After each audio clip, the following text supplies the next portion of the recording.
Welcome back to Conversations. I'm Bill Kristol. An honor to have with us today Vice President Dick Cheney. Good to be here, Bill. Thank you, Mr. Vice President. And I thought you've had such a distinguished career, from working in the White House as a very young man, becoming White House Chief of Staff as a young man, and then serving in Congress and becoming a Republican whip in Congress, Secretary of Defense, Vice President, staying involved in public life even when you weren't in public office. Which I'm just curious, which of these many interesting jobs that you've had, which of them did you enjoy the most? Well, I don't want to offend any of my former bosses. Right. You love them all, but yeah, right.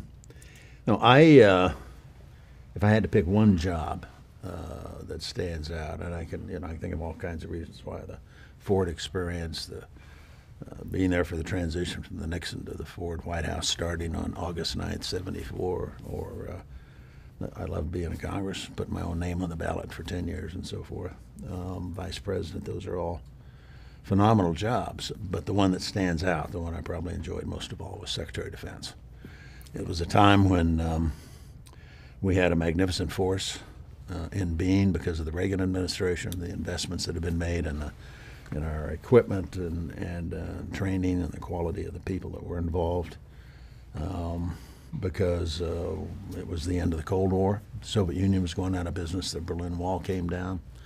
We had a major military operation in Desert Storm in the Gulf when Saddam invaded Kuwait. And most of all, the people. There were 4 million people then working in the Pentagon, 2 million active duty military, 1 million reservists, and 1 million civilians. And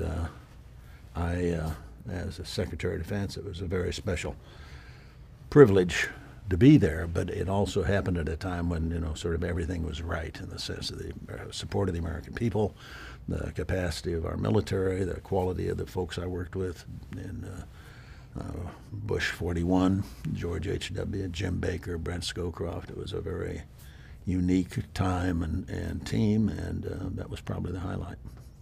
That's interesting. What would surprise people who've obviously never been Secretary of Defense, or maybe never been in the Pentagon, about that job? I mean, it's such a daunting job, the idea of supervising the entire armed forces, the huge civilian personnel there, all the responsibilities you have in defense and foreign policy. You were familiar with it, having been White House Chief of Staff and a congressman, sure. But I'm sure some aspects of it surprised you when you actually took over. Well, first of all, I was surprised when I got the job. Yeah, right. Of course, remember the first choice was Senator Tower from Texas. He'd been a strong supporter of President Bush when he campaigned.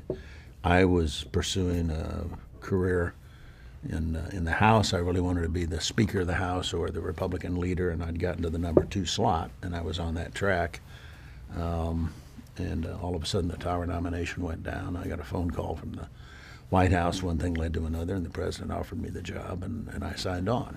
I think people would be interested. How does that happen exactly? So John Tower gets, as I recall, it was defeated. Did he get to the floor? He was defeated in committee. No, it went all the way to the floor. He was defeated.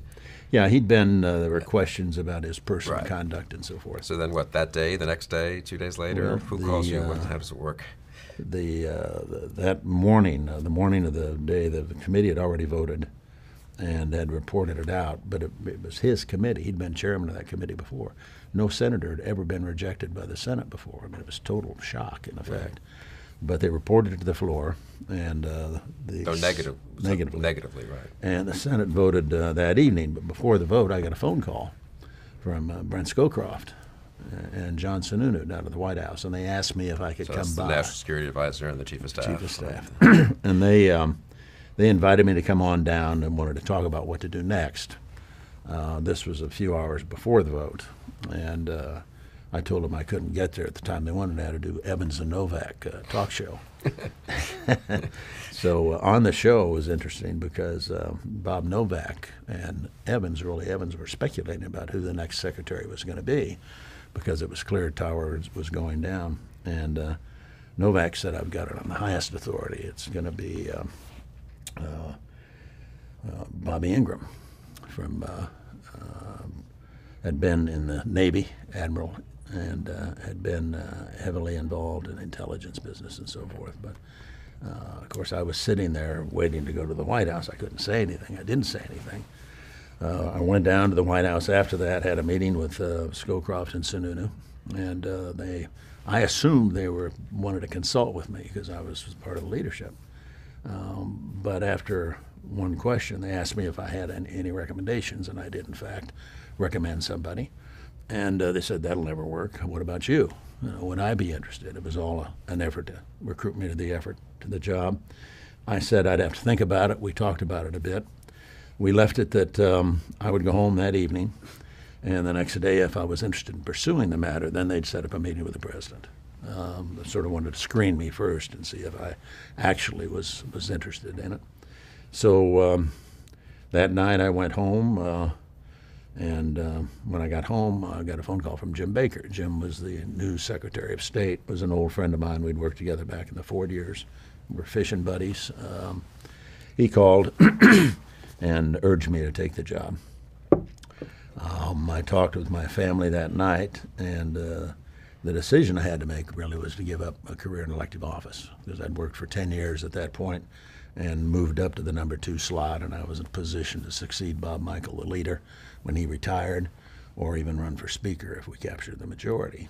And that was my career path, and I'd worked hard to get there.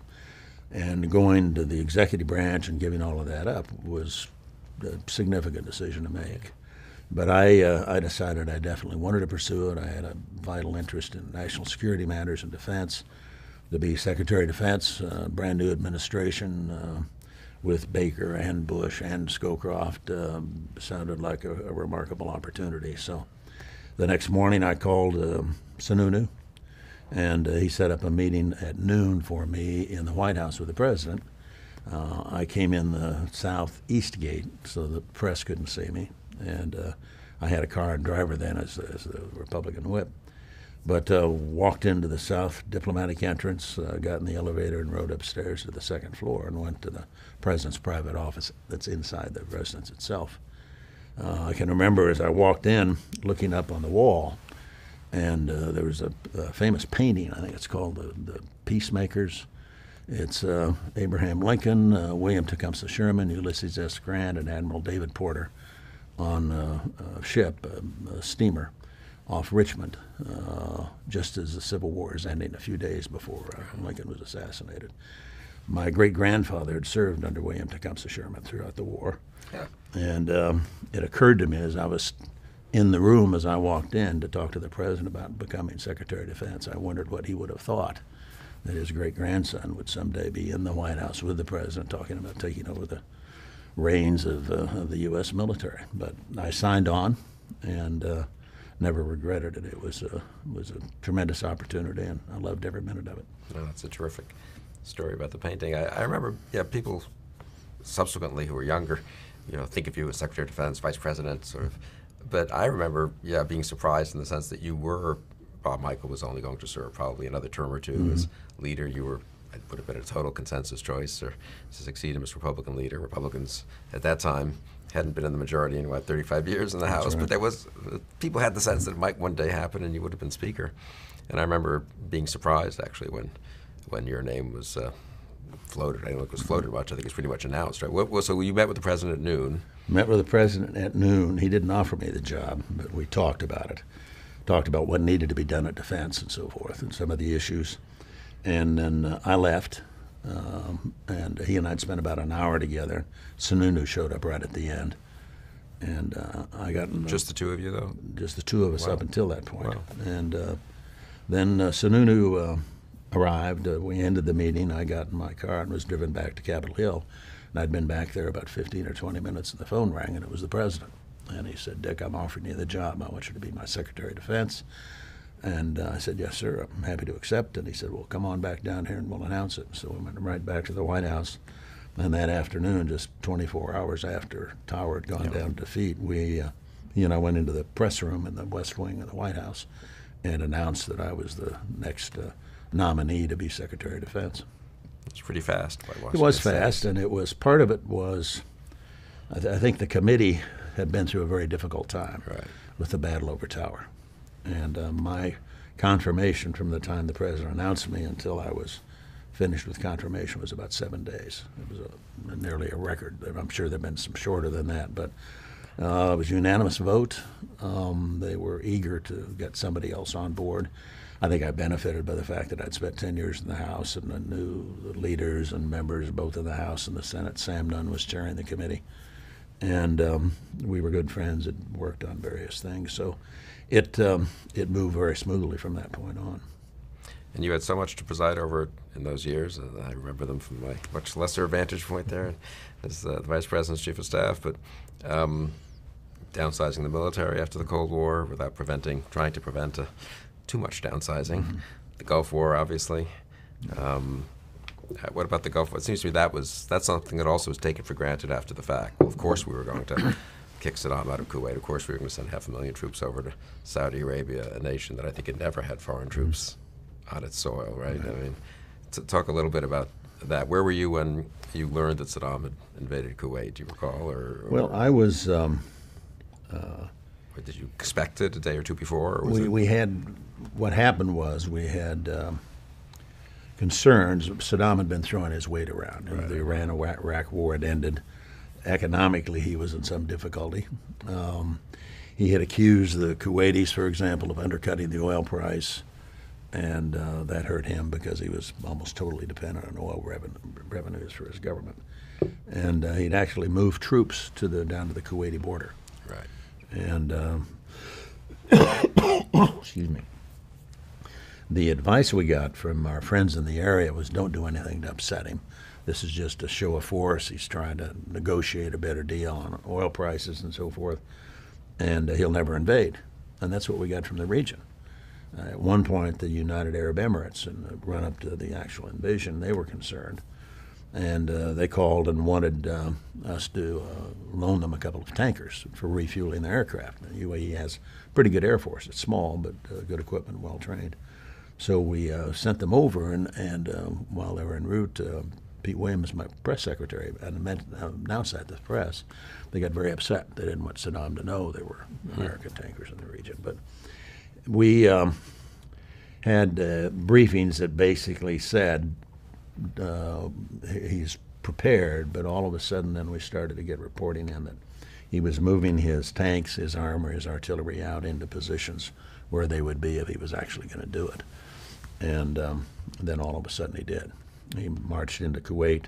In about 24 hours, he'd taken the whole country. It's not a very big country, and the government, the royal family, had fled to Saudi Arabia. But all of a sudden, we were presented with this coup d'etat, if you will, in a sense, this dramatic action by him that raised a question about whether or not we had a strategic interest in this. There were those who wanted to argue that, look, Kuwait, it's a little bitty country, it's a long ways away. Half the Kuwaitis spend their summers in the south of France. It's not exactly a normal kind of country. Saddam will keep on selling the oil. So exactly, what's they're the not going issue? to quit that. And from my perspective, I thought it was a strategic interest for the United States that if he got away with that, that he was only a couple hundred miles within being able to strike at the Saudi oil fields, which are primarily in eastern Saudi Arabia, south of Kuwait. And if he did that, he would control between Iraqi and Kuwaiti reserves plus the Saudi reserves, close to 40% of the world's oil reserves at that point. He'd also be in a position to shut down the flow of oil out of the Gulf if he wanted to do that. And there wasn't anybody over there who could stop him. He had I think the world's fourth largest army. He'd just been through years of warfare with Iran. So I believed it was a strategic threat. So did the president. And so we ended up at Camp David that weekend. As I recall, the invasion was on a Thursday, and that weekend we had a big meeting at Camp David on Saturday of the National Security Council, and that included State and Defense and CIA, Chairman of the Joint Chiefs, etc. And while we were there on that Saturday, there were some phone calls made between the president and the Saudis, and eventually what came out of that was a decision to send me as the Secretary of Defense to the region to go visit specifically with the Saudis and the Egyptians, which I did. So this is the Sunday after the invasion, which had been on the previous week. And I flew into Saudi I didn't Arabia. remember that it was that fast. No, So it you was very fast. Yeah. And I went over. I took General Schwarzkopf with me. He was a CENTCOM commander, and he flew over with me, as well as a couple of members of his staff. I had a State Department individual with us, who was our ambassador at that time to Saudi Arabia, had been home on leave, and we're getting ready for my meeting with the Saudi king, seeking advice and so forth. And the advice I got was, don't talk about bringing a large force. That'll scare them. Don't expect a quick answer. You may have to sit there for days before they can make up their minds and so forth. None of that was accurate. What was accurate was the briefing I got from Bandar, who was then the Saudi ambassador to the U.S., a pilot himself, had trained in the U.S., somebody well known in Washington, and I knew Bandar pretty well. And I talked with Bandar the night before I left. He'd left. But before he left, he told me, he said, remember what Jimmy Carter did. In '79, when the Shah fell, the Saudis had asked for some show of force or support from the United States. So President Carter sent a squadron of F-15s to the kingdom, and when they were halfway there, he announced they were unarmed. From the standpoint of the Saudis, they were not impressed. You know, if you're going to send us aircraft and we're going to take the political heat for that, at least let them have weapons on them. Anyway, we went on over, met with the king, King Abdullah then in charge, or not Abdullah, King Fahd. Abdullah, now the king, was the crown prince in those days. He was in the meeting, as well as the king, as well as the deputy defense minister, Prince Sultan. My counterpart, the Saudi defense minister, was en route back, but he was out of the country at that time. And Fahd, who I met with many times over the years, always began a conversation with small talker. He'd begin by talking about what he was doing on some domestic issue, building colleges and universities, for example. We got right straight to the business, and I had, going over, I'd listened to the brief that the CIA had prepared, and they'd sent a briefer with me. I didn't like it, and so I cut him out, and Schwarzkopf and I basically did the presentation. I talked about the threat and the problem, the fact that we needed a quick decision if we were going to come, because we didn't have a lot of time to wait. At one point, one of the Saudis had said that, in the translation that I found out later, said that they did have plenty of time, and the king responded by saying, well, he said the Kuwaitis waited, and now they're all living in our hotel rooms. Wow. So we had about a 2-hour presentation. Bandar translated, and then he stopped talking while the conversation continued in Arabic between the king and his advisors. And then the king turned back to me after a couple of minutes, and he said, okay, we'll do it. But he had 2 conditions. One, that you'll bring enough force to do it right and to get it done. And secondly, that you'll leave when it's over with. And I committed, gave him my word on that basis. I knew that's what the president wanted to do anyway. The president had already, in effect, authorized you to, had said we were willing to send troops. I was there to close the deal, in effect. Yeah. And so that was the moment at which they signed off on our coming, and it ended up we sent 500,000 men and women in the U.S. military to Saudi Arabia primarily. I also then had to, on the way back, stop in Egypt and see Mubarak. There were 2 key players out there. One was King Fahd, and the other was President Mubarak in Egypt. He was down in Alexandria.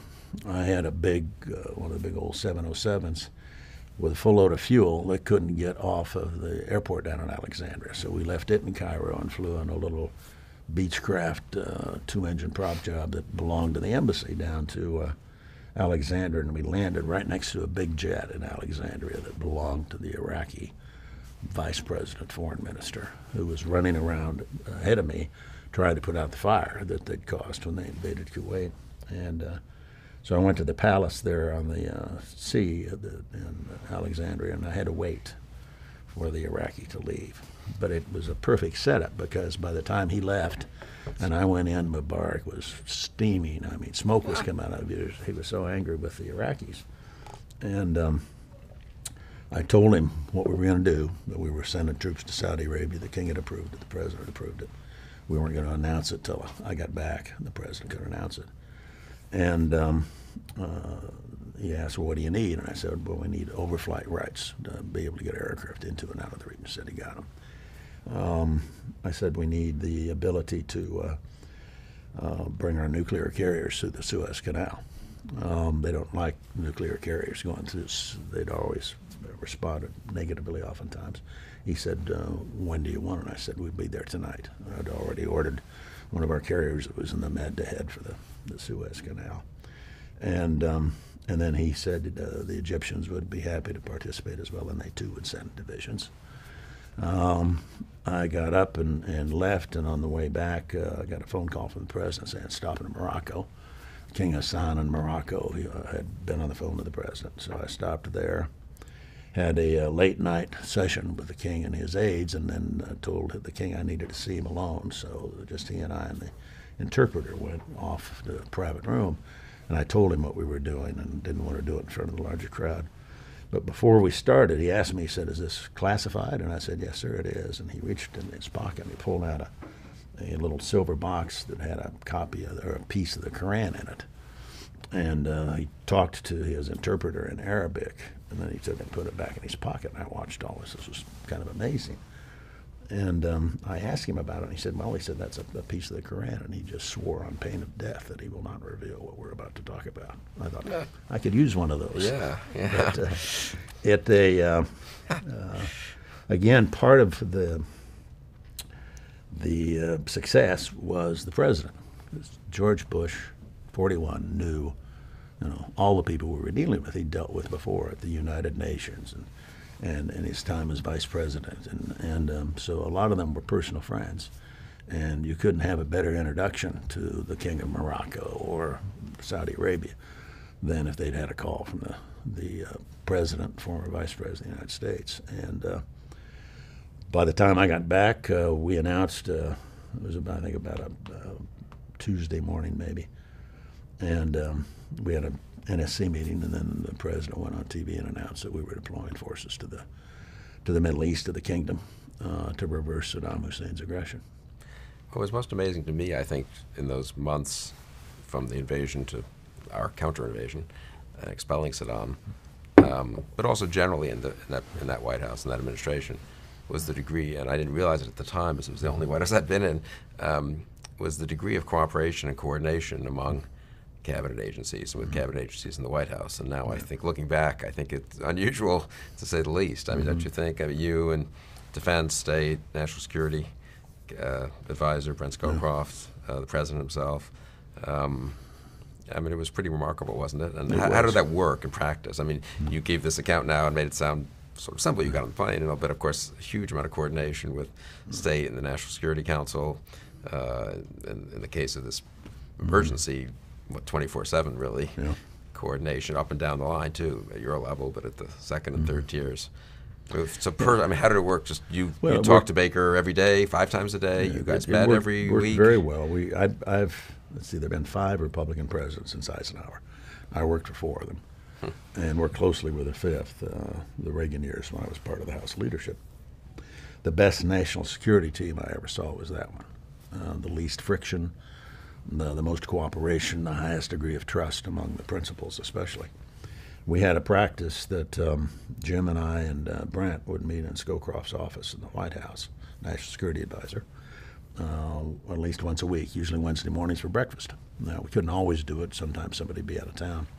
But the 3 of us would get together, just the three of us. No Nobody deputies, else. no staff. No deputies, no staff, just the 3 of us. And we'd all worked together before. And back in the Ford years, I'd hired Jim to be the campaign chairman for the fall campaign. Before that, he'd been our delegate hunter in the battle with the Reagan forces at Kansas City. But at Kansas City, while we were there, President and I had decided, Raj Morton was chairman, he really wanted to step aside. And so I called Jim in and offered him the job to manage the Ford campaign in '76. He and I had been friends for a long time, taking pack trips together in Wyoming, hunted and fished together, and a close friend. Brent Scowcroft and I were promoted the night that I became White House Chief of Staff under Ford. Brent became the National Security Advisor. He'd been Henry Kissinger's deputy. I'd been Don Rumsfeld's deputy. So the 3 of us already had a good, well-established relationship. And then the boss is George H.W. Bush. He's been vice president for 8 years, He's a experienced aviator who flew flew off carriers in World War II, shot down in the Pacific. He's been director of the CIA. He's been ambassador to the United Nations. He's been ambassador to China. He's been chairman of the Republican National Committee. And if he had to design a president to manage a crisis, it'd be hard put to find anybody better than George Bush. And Jim, he and Jim were especially close, but Brent as well too. And I'd known him. I first met him when I was a staffer on the Hill many years before. Wasn't as close, obviously, as Baker or Scowcroft, but we all worked well together. And to my knowledge, there were never any leaks out of those meetings. The word fairly quickly got out of about the three of us that if you had a problem you really wanted solved, a good thing to do was to get it on the agenda for those Wednesday morning breakfast, and we'd sort it out. And if we couldn't sort it out, we'd take it to the president. Most of the time, we could sort it out among ourselves. And there was a degree of trust and confidence there that I've never experienced in any other administration. Not that others weren't good; they clearly were. I was part of other teams as well too, but I've always looked back on that one as probably that was the way to do it. And I seem to remember you had a private meeting with the president. Is that also the case? Was that Yes. once a week or every other week? I can't recall. But Yeah. Is that customary for the Secretary of Defense, or was that something President Bush wanted to do? Or? It's the way we chose to operate. Just about weekly, I'd send him a memo, just sort of a quick summary of what was going on in the department, kind of thing. I'm sure other cabinet secretaries were doing the same thing, but it was written material. But I also had private time with him on the schedule every couple of weeks, I guess I put it that way, and I could get in any time I wanted to. Lots of times Brent would be there. There were occasions when Brent and I would have differences, and it would go to the president. But there were things we did that were, I think, unique in that administration. One was the defense budget. That's one of the biggest things you've got to worry about if you're the Secretary of Defense. And we worked out an arrangement where I would sit down with the president and Scowcroft and Dick Darman, as I recall, who was then the budget director. And we'd agree on a top line for defense at the beginning of the process. I'd get a number.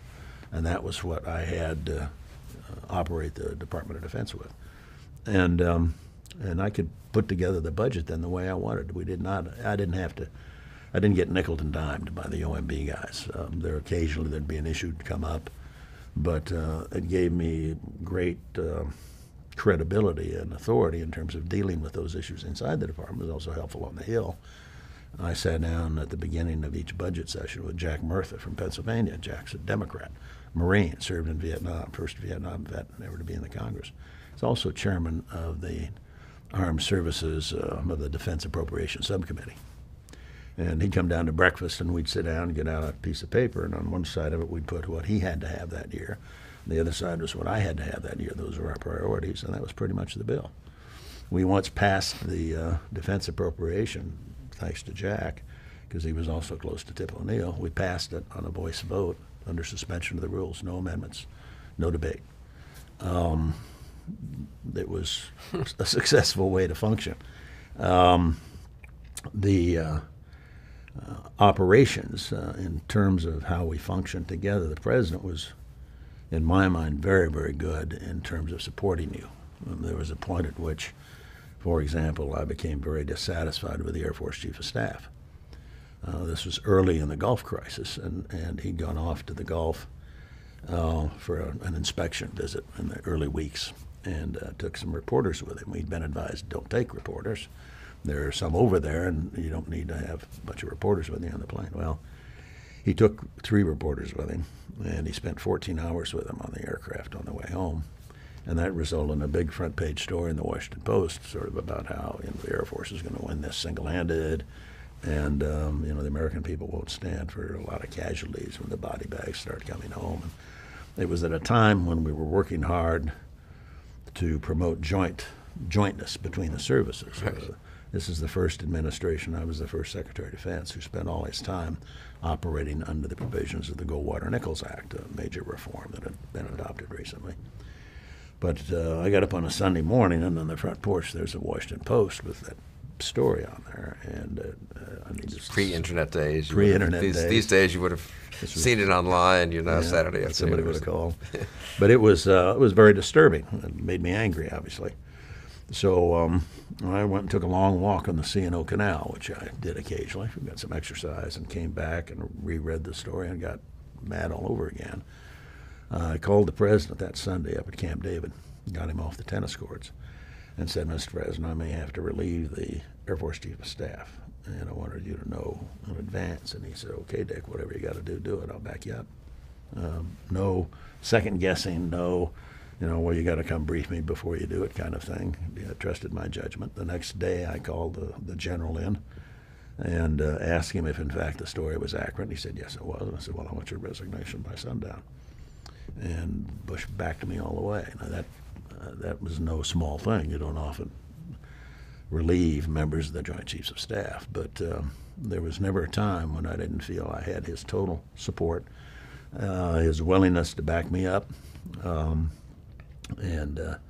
that coupled with very close relationships with the rest of the team and the opportunity to use that magnificent force that had been created back in the 80s that was available in 1990 and 91 because the decisions had been made 10 years before by our predecessors. And funded by Congress, which you were funded by the Congress. Part of. Absolutely. One last thing about that period. I can't remember when the decision was made to go to Congress to get the authorization to use force, which is, I recall the decision was made in December. And then we actually went to Congress, and the vote was in January. Yeah. You had been in Congress. I remember there was a pretty interesting debate within the administration on that. I can't remember. What was your view, and talk a little bit about how that decision was made, and also just there was what lessons you learned from that in retrospect. I mean, there's always been a debate, certainly since the end of World War II, about the authority of the president to commit the force and so forth. And we'd had the War Powers Act adopted in the aftermath of Vietnam. My view was that we had all the authority we needed. We didn't have to go back to Congress. For example, we were party to the United Nations Charter. Article 51 provided for us to go to the aid of a fellow member of the United Nations who was under attack. That had all been ratified in a treaty by the United States Senate. So from a legal standpoint, we had all the authority we needed. And we'd sent hundreds of thousands of troops over to the region already, so it was a little odd to say that we now need authority. That's right. But the president decided he wanted to go for the vote. Yeah. I think he was right and I was wrong. I think he made the right decision because we won. My main concern I had was that we'd get a large contingent of troops over there. You'd get the Congress to vote. If you couldn't get it passed, what were you going to do? He later said, and I believe him, he said, I wouldn't have had any choice. I would have had to go anyway on the basis that I already had the legal authority, even though Congress had voted against it. Now, fortunately, that didn't happen. We won, but it was very close. It was pretty close in the Senate, right? Senate, we won by about 5 votes. Sam Nunn, who was chairman of the Armed Services Committee, and ordinarily would have been a strong supporter, voted no. Sam told me years later that was the worst vote he ever made. Yeah. I always suspected, and he never said this to me, but I always suspected he was thinking about running for president himself in '92, and that he couldn't get the Democratic nomination if he was sort of a pro-war candidate kind of thing. But in the end, we did prevail, and it was interesting in part because the first thing we did was to get the UN resolution approving it. It may sound kind of backwards, but the way it worked in those days still does. The chairmanship of the UN Security Council rotates among the countries each month. Somebody else chairs the meetings. And I think it was November, it was our turn. So Jim Baker went up and actually chaired the meeting. We'd worked very hard and lobbied very hard, the president especially, with the heads of government of all the countries that then had seats on the council. And we were worried about Russia with a veto or China. And in the end, it carried. And with the UN behind it, the Congress could hardly turn us down. I mean, the UN's going to vote for war and the Congress isn't. Not likely. So politically, that's the way we handle it. And it worked very well, and the president made the right call, although it was we cut it a bit close, about 5 votes in the Senate. Yeah, I guess the Democrats control both houses. I think we went to the House first, right, where there was a bigger margin. Yeah, we had a bigger margin. Les Aspin was for it. And, But the Senate was. Well, the irony is Al Gore was one of the key deciding Democrats to go for it. Yeah, that's probably why he got to be vice president. Isn't that an irony? So Sam Nunn may have decided he couldn't be for it because of his national ambitions, and the guy who actually gets on the ticket and becomes vice president of the United States, actually. You never know what's going to happen. Isn't that interesting? Yeah, it's an interesting lesson. As you mentioned, there have been 5 Republican presidents since Dwight D. Eisenhower. You served with 4 of them and were leader in the Congress when the other one, Ronald Reagan, was president. Why don't we just go through them and tell us about them and about also how you, maybe just begin with, how you ended up in the Nixon White House. How'd that happen? Well, I had a spotty academic career, if you will. It took me a long time to finish. We could go into that in great detail if you'd like. We'll leave that part out. But I'd ended up a PhD candidate at the University of Wisconsin. I'd worked for the governor on a fellowship, and while I was, as I was approaching the time to take my prelims, which I did at Wisconsin to get ready to do the dissertation, I had the opportunity to come to Washington on it as what's called a congressional fellow. American Political Science Association used to sponsor these.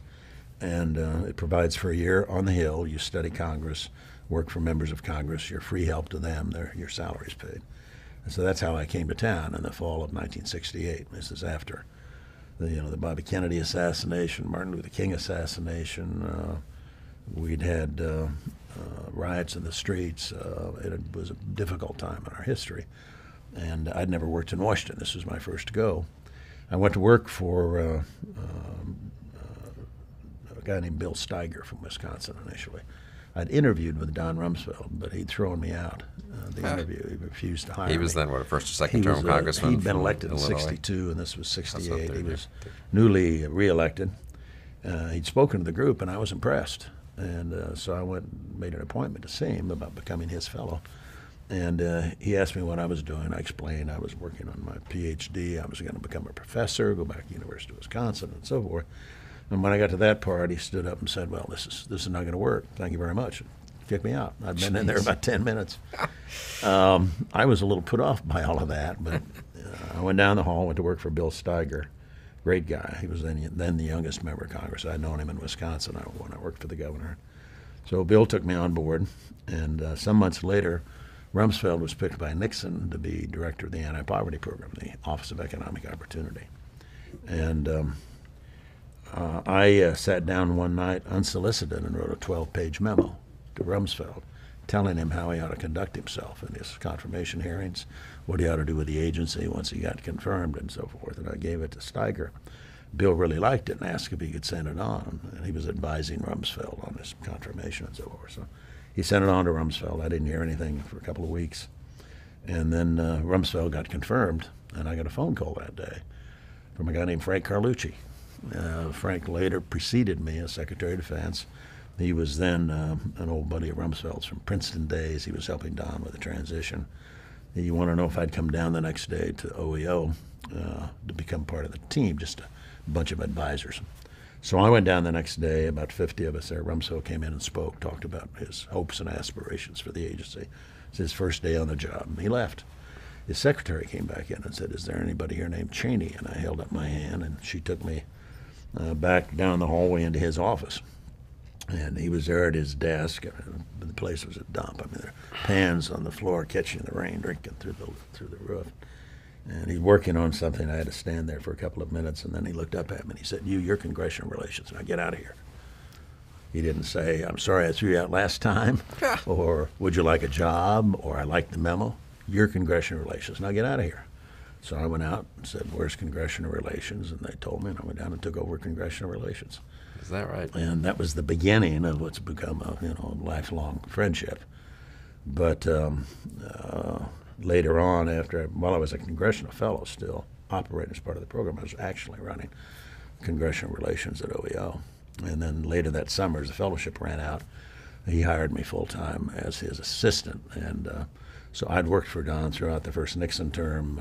We'd done the anti-poverty program. Then we're full-time at the White House. I always had a closet I shared with another guy on the second floor of the West Wing because Don was dual-hatted. He was an assistant to the president, but he was also director of OEO. Later on, we ran the wage price control program. He was the director. I was the assistant director. I was in charge of 3,000 IRS agents trying to enforce controls, which is that's a book. I never put that on my resume. Yeah, right. But at the end of that first term, Don went off to Brussels as ambassador to NATO. He'd offered me the chance to go with him, but I really had young kids at school. I really didn't want to take off then, and I had an offer from the private sector here in Washington, and a small investment advisory firm, and so I signed up with that. So beginning of '73, he's off to NATO, and I'm out of government in the private sector here in Washington. That was one of the better decisions we ever made, because the next 18 months were the months of Watergate. That's Right. when the trials going on. So that wasn't clever the planning. Hearings, Clever it wasn't planning clever on your planning. part to It get was- out of the White House. Had Then? nothing to do with planning how I was going to advance my interest. But Did you deal with President Nixon much as a? no, You were sort of one cut I'd down, met I him a guess. few times, Yeah. but I was the next layer down. And in a cabinet meeting, Rumsfeld had a presentation. I was the chart flipper. Right. I was not close to the president, but I was in the West Wing. Had an office in the West Wing most of those years, and got to know a lot of the people. And then when Watergate unfolded as it did, I was sitting on the outside here in Washington, just watching the administration come apart at the seams. And that August 9th, as I recall, then I think it was the night before August 8th, Nixon went on television and announced he was not going to continue as president. He was going to step down the next day at noon, and Jerry Ford, vice president, would take over. I got a phone call that night. I'd been with friends having dinner when we watched the announcement. I went home, and Lynn and the kids were still in Wyoming from our summer vacation, and I was at the house when the phone rang, and it was Rumsfeld's assistant in Brussels calling to ask me to meet his plane, which was going to land the next afternoon at Dulles. So the next morning I went to work. I watched the television coverage of Nixon's farewell address in the East Room, and then caught a ride out to Dulles and met Don's plane. We got in a White House car that had been sent for him, and he was handed a letter from the president asking him to come straight to the White House, that he wanted him to take over as head of the transition. And so we drove down. This is Rumsfeld and Ford had known each other from the Hill. They'd served together in presumably. the Hill. Don had been an important part of the organization that overthrew Charlie Halleck and got Ford elected as leader. And so they were very close. And we went to the White House. Don took over running the transition. He asked me if I could free myself for a few days and help, and I said, absolutely. You know, this is a historic moment. First time a president ever resigned, and so we went and did the transition in terms of putting together a plan and so forth. Then, And what was that like? well, it Must have was been awfully- a little chaotic. Yeah, it must have been crazy. I mean, no one had ever been through this, right? Yeah, I mean, you know, you have situations where a president had died in office, Right. So this. but we never had a situation, you know, where you had. I always thought of it as sort of after the Civil War, the worst constitutional crisis we'd had in the last 100 years. Yeah. And it was, you had to put together an administration on the fly. There hadn't been any prior campaign, that you wasn't a staff there to draw upon. The occupant of the Oval Office had never sought the Oval Office. He's been drafted. It was really a unique time, and so we did the transition plan. Ford was very precise in that he wanted us to focus on the domestic side, on budget, domestic counsel, domestic agencies. He did not want us to get into the foreign policy arena. That was a stipulation he laid down that very first afternoon. And that was He had because Kissinger as Secretary of State, I suppose. he had and- Kissinger. And if you remember the night before Nixon's announced he's going to resign the next day, first thing that happened was the cameras were set up in front of Ford's townhouse over in Alexandria. And he came out of No the house. vice presidential residence then, right? No vice He presidential just lived in residence. his regular house. Yeah, then, just like you and me. Yeah, I mean, he was, yeah, it's kind of. But he came out, and the very first thing he said was, not, you know, I'm going to try to be a good president or whatever. He said, I have asked Henry Kissinger to continue as Secretary of State, and he has agreed. Very first words out of his mouth. He had a problem in the sense that there were two conflicting objectives. One was, you've got to convince the American people, the crowd that brought you Watergate is no more. They're gone. They're no longer here. Secondly, you've got to convince your allies and your adversaries around the world there's no fundamental change in U.S. policy in the international arena. We got the same Secretary of State, same basic fundamental policies. So you've got emphasizing change on the one hand and continuity on the other. It's not exactly a quiet and peaceful time in foreign policy either, right? Exactly. It's Vietnam. Vietnam is still ongoing, although most of the U.S. troops are out by then. Right. And the economy was shaky, to put it mildly. We, after we finished the transition, Don went back to Brussels, I went back to my company, but a couple of weeks later I got another phone call from Rumsfeld saying, would you meet me at the Marriott, the Key Bridge Marriott, tomorrow morning. He was coming in from Brussels. Key Bridge Marriott, not even the Hay Adams, not or even the Hay Adams, not the Watergate. Yeah. They were kind of nervous about the Watergate. But I met him over there, and he said he was on his way to the White House. He thought the president was going to offer him the job as White House Chief of Staff, and wanted to know if I would sign on as his deputy if he agreed to take it. And I said certainly. So he went and met with him. There was some doubt about whether or not he would, and it was a difficult time, partly too, for the president. It was about that time that Betty Ford was diagnosed with breast cancer. There's a lot of stuff happening all at one time. And anyway, Don signed on, and he told the president he wanted me to be the deputy, and the president signed on for that. No questions asked. I didn't know Jerry Ford. I'd been in a crowd once that he'd spoken to up on the Hill, but that was it. And so the Sunday we went into the White House, went into the Chief of Staff's office. There's a great big huge desk that Haldeman had built that was there, and was a magnificent piece of equipment, but a lot of wiring involved in it and ability to record stuff. There was also a safe under the cabinet that nobody could open. Nobody had the combination. And Al Haig had been there for 14 months. He'd never been in the safe. So, of course, we got very curious about that. So we finally got the Secret Service to get somebody to come in and open the safe, which they did. We didn't know what was in there, money, floor plans for the Watergate those. It turned out nothing was in there. We used to joke there's probably a bologna sandwich in there, but it was empty. But we were, we operated, especially in those other early months, under the shadow of Watergate.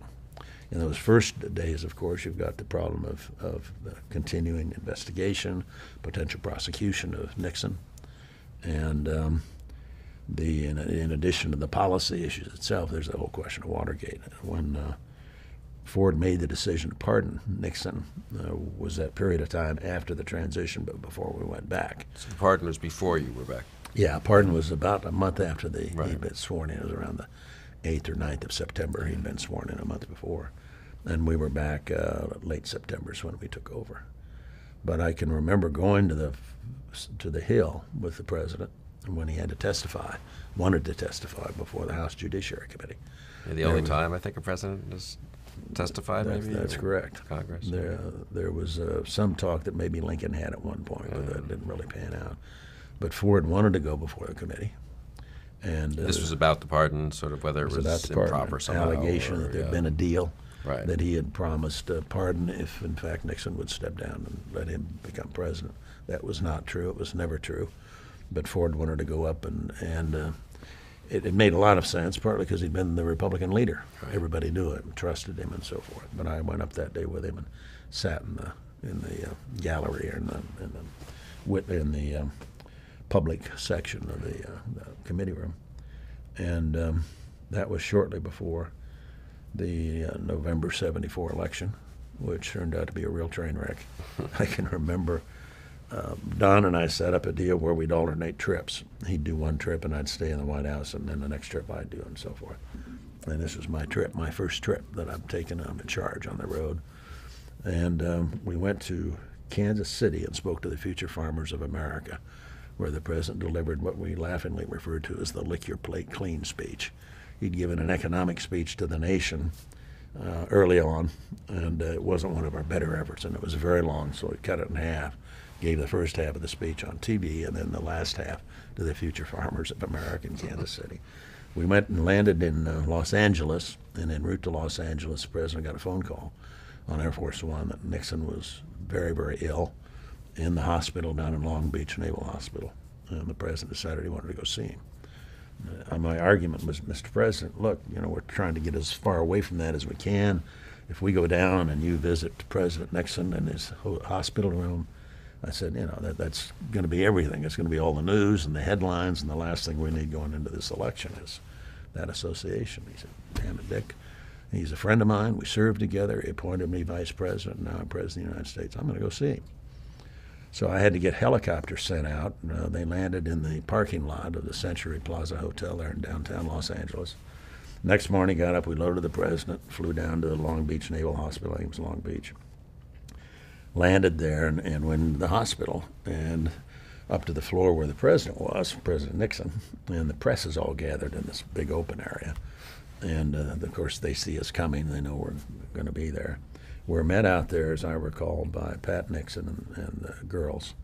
And then we had to go through another set of doors down the hallway to get to Nixon's room.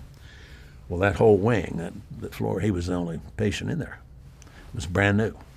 So we went through the doors closed behind us. We got down to the door to Nixon's room, and we couldn't get the door open. It was stuck shut. We ended up getting a carpenter up there to get the door open. And Nixon is in bed. He's got tubes running in every part of his body. He's a very sick individual. And the door is jammed to his room. I don't know what would have happened if they had a crisis at that point. So finally we get the door open. The press never figured out what was going on down there. But President saw former President Nixon. It was strictly a matter of friendship and sympathy and respect for the years that they'd worked together. And then we left. We traveled up California, Oregon, down through Colorado. And Colorado, we had a great stop where the rally was for Peter Dominic, who was a senator from Colorado running for re-election. And we had a rally in Grand Junction in the baseball field. And the voters are all in the bleachers and so forth around the field. The speaker's platform was a flatbed trailer that was parked over this pitcher's mound. And lined up on the trailer were the beauty contestants, the homecoming queen for the local junior college, La Mesa Junior College in Grand Junction, Colorado. The president got up to speak, and he looked down the row at all these lovelies. They're 7 or 8 attractive, young girls, 19, 20 years old, in their finery. And so he walked down the row, and he gave each one of them a kiss. And then he came back to the mic to give his speech, and looked down the row, and he went back and did it a second time. Oh, that's funny. And that made headlines. Then we flew to Kansas, and we appeared for Bob Dole. Bob was having a very tough race for re-election, and we were there in a terrible rainstorm. I mean, virtually everything you could think of went wrong on this trip. The only guy, as I recall, who won re-election was Bob Dole. Everybody else we campaigned for got beat.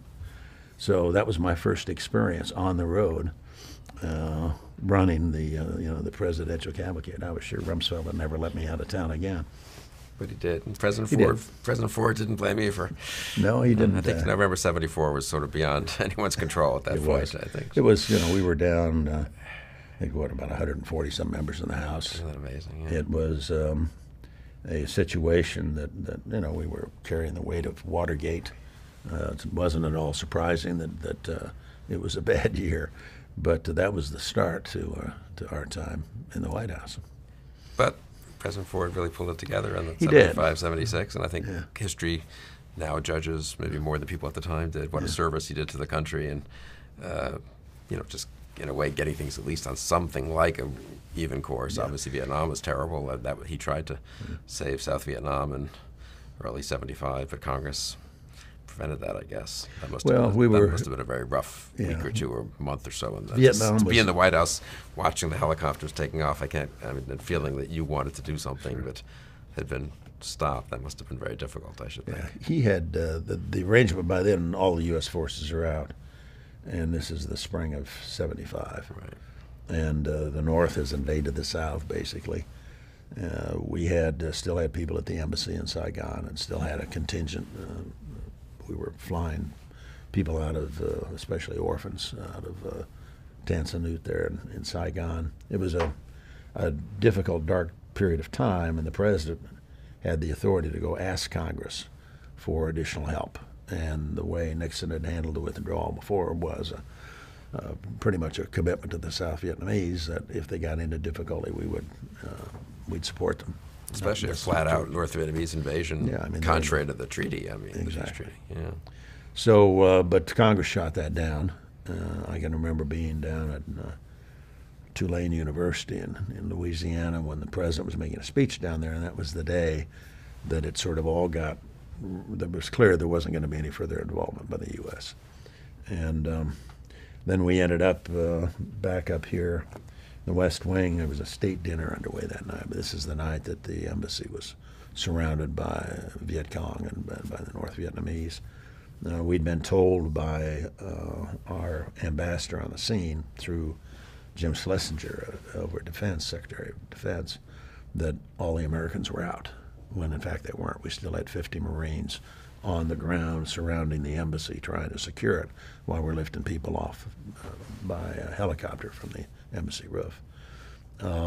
Eventually got that sorted out, but then there was no shortage of difficulties. Mayaguez occurred a couple of weeks later. An American merchant ship captured on the high seas by Cambodian rebels. During this time, you're deputy. Rumsfeld's chief of staff. I was the deputy until the fall of '75. Kissinger is still National Security Advisor and Secretary of State. He had both jobs. That must have been kind of bizarre. Well, I mean, I can't imagine that somehow. Seeing how hard Brent Scowcroft worked as National Security Advisor and Jim Baker, Secretary of State, the idea that you could do both, it depends on how you define bizarre, Bill. I mean, good point. We were seeing a lot of things nobody had ever seen before. Yeah. But Henry did a great job. He was an enormous factor, reliable, steady, experienced hand, and the president loved working with him. They got along very well, and he was mostly in the White House, I take it. I mean, he split his time. Really? Henry he'd come in as National Security Advisor, right, and at the end of the first term, and I think also in the throes of as Watergate was starting to unfold, the president made him both Secretary of State as well. Bill Rogers left, and Henry was in a very strong position, and I see a lot of him now. He used to stop in and see me on a regular basis when I was vice president. I really have great respect for him. But he also has a very strong personality. I can remember a time when we were traveling through Europe. I think we'd been to the Helsinki summit. And it was an official presidential trip. I was in charge of the trip. Henry was with us, as often was the case overseas. And we landed, after we left Helsinki, we landed in Warsaw, Poland. Got the president squared away in his official quarters, and then I left and went out to a private home in the suburbs of Warsaw, where I had a meeting, an unannounced meeting with John Sherman Cooper. He was the former senator from Kentucky, right, and at this point he's our ambassador to East Germany. There still was an East Germany in those days. And spent the afternoon with the senator, and we had a great time, talked. And then he left and went back down to East Berlin, and I rejoined the presidential party. Well, the next day, Henry found out I had had a secret meeting with one of his ambassadors in Warsaw, and he just exploded. I mean, it was, head-to-head kind of thing. It took me about 20 minutes to get him calmed down enough to explain what I was doing. But I was there because the president asked me to be there. I was there because we expected to have a primary next year in '76 in Kentucky, and there was no better politician where Kentucky was concerned than John Sherman Cooper. So it was a legitimate business. Yeah, right. He calmed down after that. I figured out years later when I read a book Cy Hirsch wrote about Henry. Henry, I think, thought I was doing to him what he'd done to Bill Rogers. Oh. And he'd set up reporting relationships all over the world with ambassadors, sort of bypassing the State Department while he was still the National Security Advisor. And I always suspected that Henry believed I was organizing things and dealing independently with his people, folks that were working for him.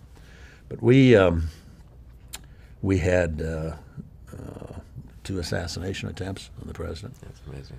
The first one, of course, was Squeaky Fromm, one of the Manson proteges, who, as the president was walking across the Capitol grounds in Sacramento on his way to visit with the governor, she was standing on the rope line, and as he came up to her, she pulled a .45 out of her purse.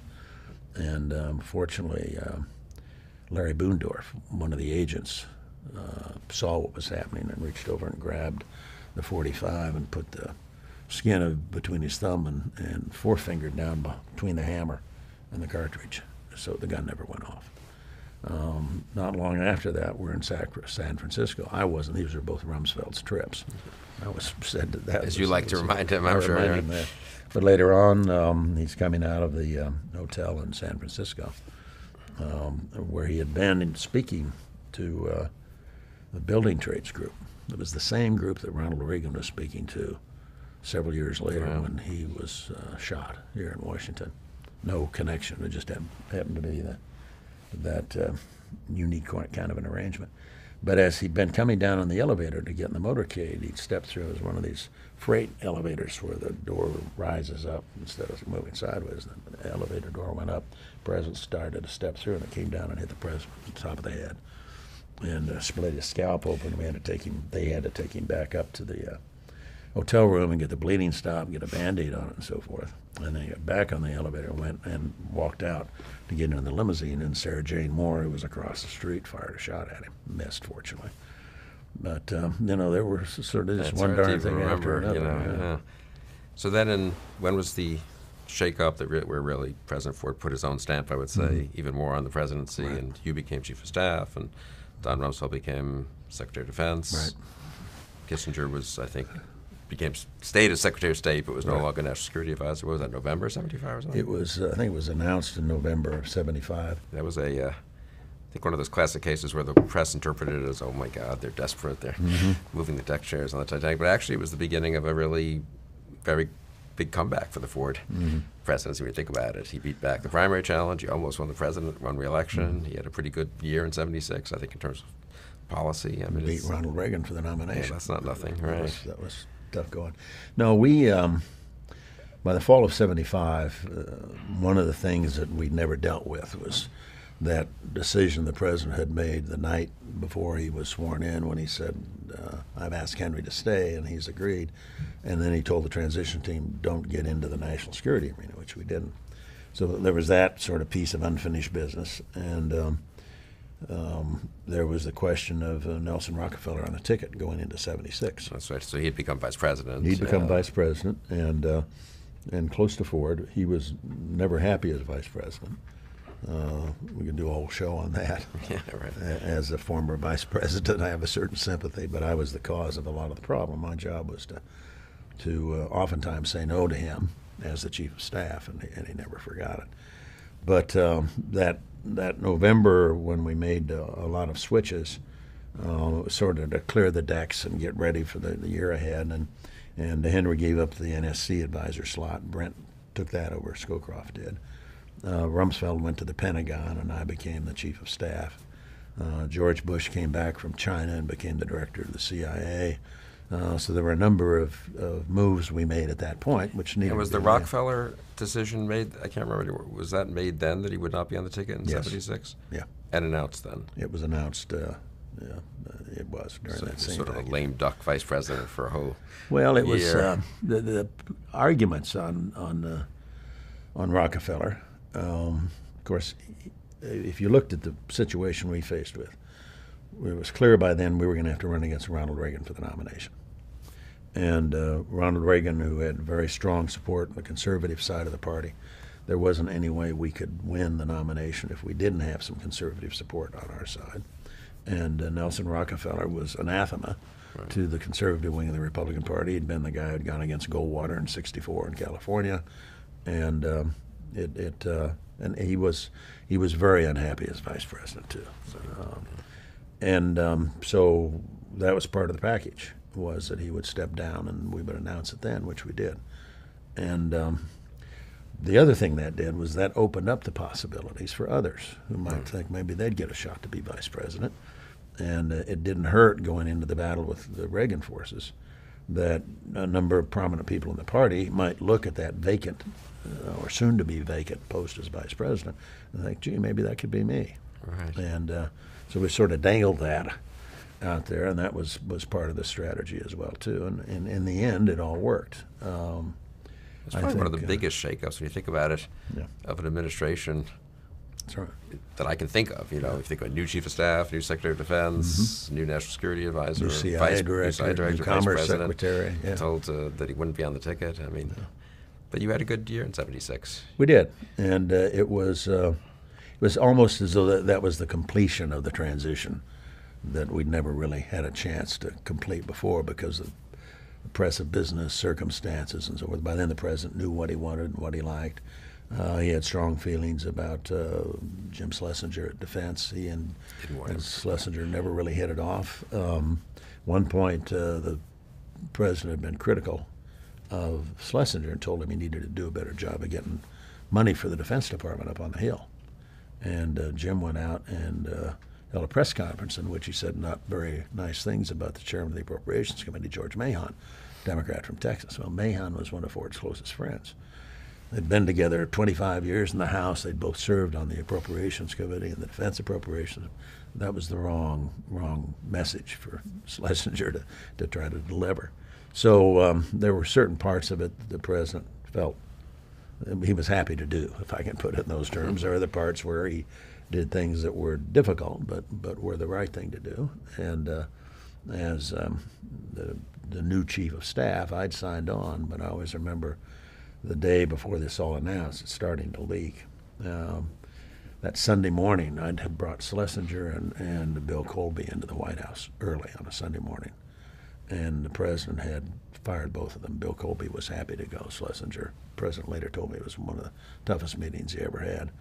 But he pulled the trigger on the CIA director and Secretary of Defense. And then we got on Air Force One and flew to Jacksonville, Florida for a summit meeting with Anwar Sadat. Wow. And on the way down, the president called me up to the cabin of Air Force One, and he said, "Dick, you get on the telephone and get Rumsfeld to agree to be Secretary of Defense," because Don hadn't agreed at that point. And so I found myself, as we're flying into Jacksonville, on the telephone, trying to persuade my boss yesterday as Chief of Staff, now I'm Chief of Staff, persuade him he's got to do what the President wants him to do, which is take that job as Secretary of Defense, which he finally did. 30 years later, what it was, I'm on the phone talking to Rumsfeld about being Secretary of Defense in the second Bush administration. So, it's amazing. Interesting coincidences. And say a word about Jerry Ford. I mean, an accidental president, I guess, who ran a good re-election campaign. You ran a good re-election campaign for him, and almost got elected in his own right. But people forget he came from 25 points down. And we were down 25 points after the Democratic convention. We ended up, I think, we only lost by about a point. Yeah, it was very close. But he was, I think, an underrated man in the White House. What was he like to work for? Yeah. What was it you were? No, I loved Jerry Ford. He was, from a personal standpoint, he was a very important figure in my life. From the day I walked in and Rumsfeld introduced me as his deputy, he totally trusted me, treated me the same way he treated Rumsfeld. And you really didn't know him. That's kind of amazing to be deputy. Never met him before. Don't you think, to be deputy chief of staff? That's such but it's an cauldron time, of where you need such trust and rapport, really. But with remember, your boss. a few months before, he's the Republican leader in the House, and now he's the President of the United States. Yeah. It was all at once. There was a lot of change going on. Or another way to think about it is, in adversity, there's opportunity. Right. The adversity was Watergate. The opportunity. I told somebody not long ago. I said, "Look, if it hadn't been for Watergate, I'd never been White House Chief of Staff." And it was one of those occurrences. It's like the Tower defeat. John Tower, if he gets confirmed as Secretary of Defense, I got a career in the House, but I'm not going to be Secretary of Defense. Stuff happens, and with Jerry Ford, it was a very special privilege to work for him under those circumstances. So the country had never seen anything like that before. Some of those relationships with people that I've worked with then are lifelong friendships. We still meet every year. What's left of the Ford crowd, the White House staff, and the cabinet, and it gets thinner every year because that was a long time ago. But it was he was what you saw was what you get. There wasn't a private Jerry Ford with a deep, dark, brooding personality, as some people would describe Nixon. Jerry Ford was Jerry Ford. He was straight. He was direct. He could be tough when he had to be tough. You knew he was approaching the boiling point when the red spots appeared on his cheeks, and he clamped down on that pipe. And he apparently, as a young man, he told me this story once, had a bad temper, and his mother had taught him to control it. And he did a great job of that. He had a great sense of humor about himself. He was there when the country needed him, and he was exactly what we needed him. I owe one of the things that that I always appreciated was that he asked me to deliver the eulogy when he lay in state in the rotunda of the Capitol. Sometime a president leaves office with a package, a plan for his state funeral that the military district of Washington's all prepared. And he can change it, he can make modifications to it. Well, Ford lived 30 years after he left the White House. And he made changes in the plan, and I always really appreciated the fact that he asked me to do that for him. So you leave the White House after President Ford's narrow defeat by Jimmy Carter. You go back to Wyoming. You get elected to Congress. You quickly become a member of the Republican leadership in Congress. And I guess you were in the leadership throughout the Reagan administration. That's correct. And you must have dealt with them a fair amount on legislative matters and other challenges of those very important 8 years. Yeah. Well, there was a foursome among House Republicans, and Bob Michel was the leader, Trent Lott was the whip, Jack Kemp was the conference chair, and I was the policy chair. And so we did a lot of work over that, and Bob had a hand in shaping that. He had suggested through an intermediary that I run for a policy chair, even though I was still a freshman. It was the end of my first term, and but I figured out that's what. Then he was behind it. He couldn't be public about it because he had to raise himself. But that really set the stage, and it made a world of difference in terms of my own career. I mean, I'm a congressman from Wyoming, a freshman. Your opportunity to operate is limited under those circumstances. I'd been White House Chief of Staff. A lot of people wondered why in the world did he ever run for Congress. Right. But I really liked putting my name on the ballot, and I knew I wanted to pursue a political career. I didn't like being in a position where my career depended upon somebody else's luck at the polls, which was the case if you were working for a president, which I loved. But so it turned into a fascinating 10-year period of time. One of the things I did was I was on the Intelligence Committee for several years. Ask one thing. Just curious, did your colleagues in the House were they friendlier to you as you this kind of very unusual experience for a freshman congressman of having been White House Chief of Staff, or was there a little bit of wariness? I'm just I came in. It must have been kind of funny to show up in the House with that. Well, it's interesting. I knew a lot of the guys. Obviously, I'd worked with them as the White House Chief of Staff. But I came in with a very active, aggressive group of freshmen. There were 37 of us in the class, included Newt Gingrich. So this is the class of '78. Class of '70, got elected in '78. And there were some bomb throwers in the class, Newt among them, who believed we could get to be the majority. No Republicans then thought we could be the majority, and he did. Of course, ultimately we did. Ultimately, he became Speaker. Okay. But this was about the time they started televising the House proceedings, and the members would get down, and Newt had a lot to do with this, go down into the well of the House at the end of the day and get a special order. And they could talk for an hour down there, and it would be broadcast. Now, not a lot of people were watching initially, but I can remember talking about how I was viewed by my colleagues. One day, during special orders, I was at the back of the chamber leaning over the rail watching whatever was going on down on the floor, and one of my colleagues was pounding on the podium and condemning those nasty Democrats who'd committed some outrage, Carter administration. And one of the older members came out of the cloakroom, and he looked at all this, and he walked over and he put his arm around me. He said, "Do you know what I like about you, Cheney?" And I said, "No, what's that?" He said, "You're the only son of a gun in your whole class doesn't drool when he speaks." I took that as high praise.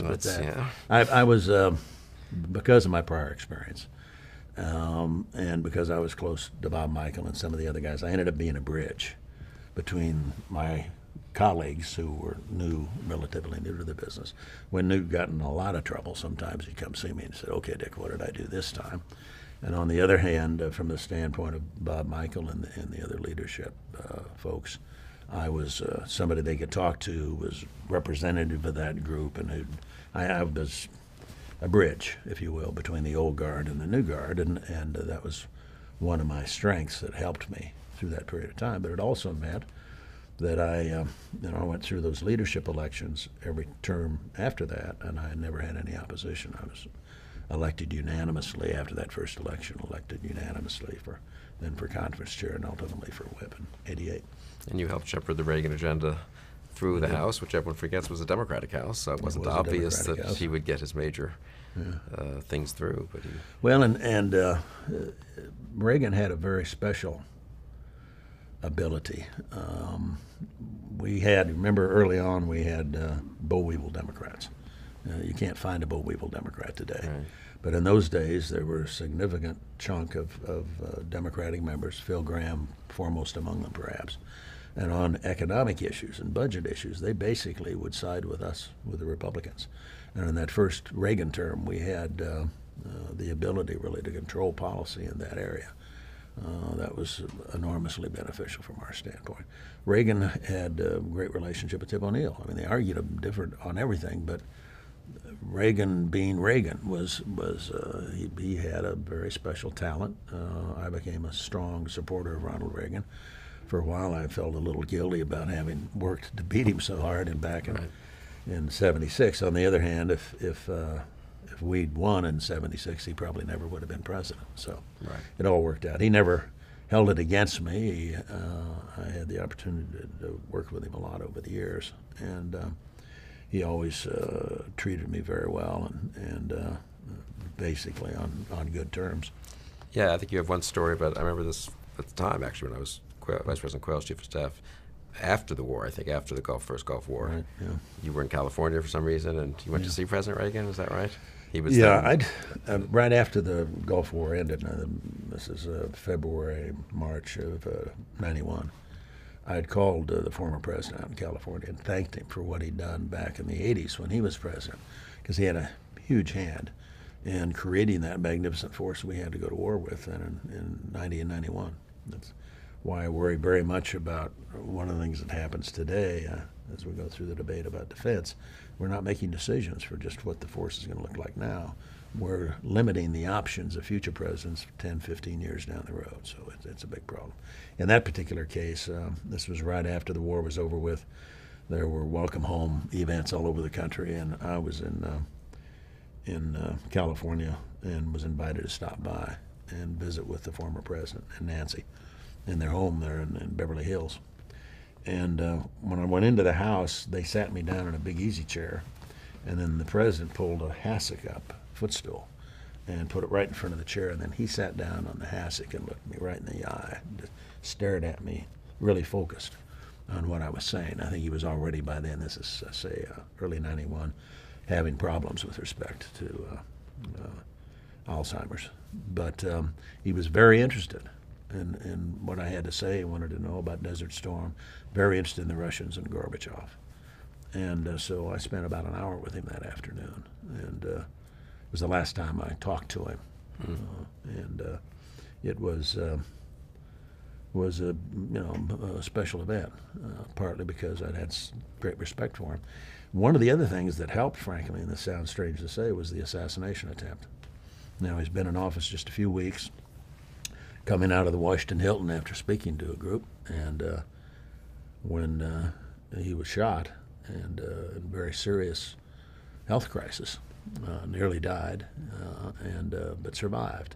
And he handled it with such grace and dignity and humor that I think people all across the country liked him, even if they disagreed with him. And he had an amazing capacity, I think partly because of the way he dealt with that particular set of events, that he won a lot of friends who would support him in a pinch. I came to Washington in '85, and I remember '86, '87, thinking, I was a huge fan of President Reagan, thrilled to be very little foot soldier in his administration. But I thought, oh my God, are we just going down the tubes around Contra? Now people have sort of a footnote in history almost, but at the time it seemed like could be another Watergate, and really huge damage to the administration and to the country and to his legacy. You were someone that you were not involved in Iran-Contra. I don't want to say that in the wrong way, but you were on the committee, I believe, the joint committee that investigated. And then you authored the Minority Report, is that right? Yeah, Bob Michael, when Iran-Contra broke, it first started right after the '86 election. Right. There was a plane in Central America was shot down or crashed, and it was supposedly a private flight. It turned out it was really part of a CIA operation to smuggle arms to the Contras. But when it broke, the administration was looking for people to brief, and it happened right after the '86 election, and everybody left town, and I was getting ready to go on an elk hunt in Wyoming, but I was still here. And I got a phone call from Bob, who was out of town, saying, look, the White House has asked for a special meeting. You're the only one still there from the leadership. You've got to go. So I went. And it was Bobby Byrd, and I think Bob Dole, and myself, and Jim Wright. Jim Wright was the new speaker then. And the four of us sat down in the Situation Room in the basement of the West Wing and were briefed basically on this operation that had been going that became noted as Iran-Contra. But we were smuggling arms to, or selling arms to the Iranians, supposedly the Iranian moderates, whatever that was, and then taking the cash and using that to covertly support the Contras, the anti-communist rebels in Nicaragua, which the Congress had banned. You couldn't use official funds for that purpose. And it was a stunner, needless to say. That resulted in Bob asking me, as we put together the investigation, congressional investigation, decision was made, the leadership involved and so forth, that we would have a joint select committee, House and Senate, Republican and Democrat, and that's what we did. Frankly, it was a good way to proceed, to do legislative business. We didn't have any of this having 35 or 40 members each getting 5 minutes to ask the witness the same question. And it was much better organized. We were able to assign witnesses to individual members, and they had to be expert in their field and so forth. And I was the senior Republican on the Iran-Contra Committee. Bob had appointed me. I was not senior to all the other members of the committee, but I was part of the leadership, and so he put me in charge. And we spent most of '87 investigating Iran-Contra. In those days, it was a big deal. A lot of television coverage and hearings, Ollie North. I remember that so vividly while sitting at the education department, totally out of it, clueless, but watching on TV with Bill Bennett, my boss, Ollie North's testimony. That was a moment. Later that year, I was in a trip to Italy, walking through a train station in Rome for some reason. People would come up. They'd seen it on television. Oh, is that right? It got a lot of notice, a lot of attention. But it was very serious. It had a lot to do with the basic age-old struggle between the executive and the legislative over who controls foreign policy and national security matters. And it was a serious attack on the president. On the other hand, he'd given him an opening. You had a situation where there had been a dysfunctional arrangement, if you will, in terms of the national security staff. You had the questions about who was running CIA, and Bill Casey was involved in those days, involved in this operation, but died before he could ever testify before the committee. And the debate was a very significant one. We ended up writing a minority report, unlike Watergate, where most of the Republicans signed on with the Democrats in condemning Nixon. This was a situation where I felt very strongly that there'd been some screw-ups, but I also felt very strongly that this was to some extent being used by the Democrats to take shots at Ronald Reagan, and that it did not approach the scale of what had happened at Watergate. And in the end, I think that was an accurate judgment. There'd been some mistakes made, but that minority report's significant to this day, I think, because it lays out my view and the view of other members of the committee, sort of the proper role for the executive and the legislative with respect to the conduct of foreign policy. Yeah, I have friends who teach political science who still assign excerpts, at least from that report, and their courses, because it is such a interesting and clear, I think, account of at least one point of view, one I happen to share of the executive's role in foreign policy. So then, skipping forward, you end up back in the executive branch as vice president, unanticipatedly, I think, on your part. And it's your new administration getting organized, various minor crises, really, and then suddenly 9/11 happens. Right. How surprised were you? I mean, how worried? You had been worried about terrorism and about these kinds of attacks. It seems to be more than most people in Washington. Yeah, of course, I'd been Secretary of Defense and then went off to the private sector, and been running Halliburton, a big energy services company down in Texas, on operate on a global basis. And George W. Bush, then the governor, asked me to. First, he asked me if I wanted to run with him as vice president. I said no way, I wasn't interested. Then he asked me to help him find somebody, and at the end of that process, I was a failure as a headhunter. And he came back to me again, and that's when I signed forgot on. that. So he'd asked you beforehand, before the search even. Yeah. So he just wanted you to be the VP. I think so.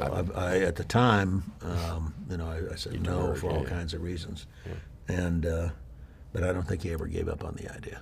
Yeah. And by putting I had the opportunity to work with him for a couple of months as we went through the search process on what he was looking for, and heard him think about and talk about what he was looking for in a vice president, and he really had given it a great deal of thought. And in the end, I think it worked well. What was at the foremost of his mind? Foreign policy experience, which he presumably didn't have national as security much. was very much there, but also that it was a substantive position. It wasn't going to be just funerals and fundraisers.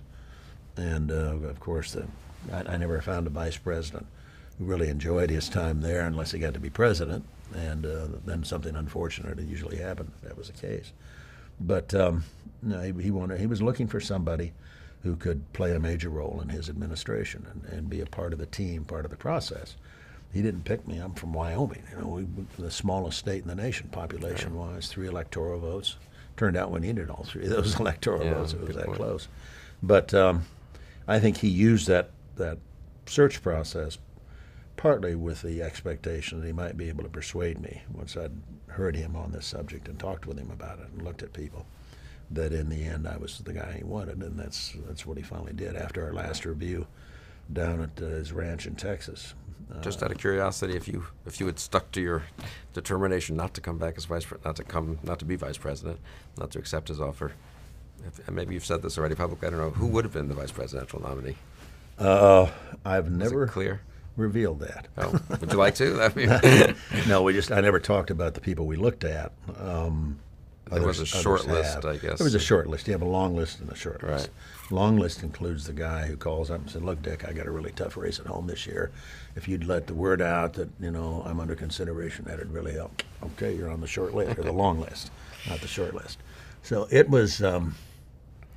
It was fascinating. It was the second time I'd done it, because I'd done it for Ford when he picked Dole in '76, and but in the final analysis, we got down to having reviewed everybody, and I knew what he wanted, but he looked me in the eye after I finished that last review down at their ranch in Texas, and he said, "You're the solution to my problem."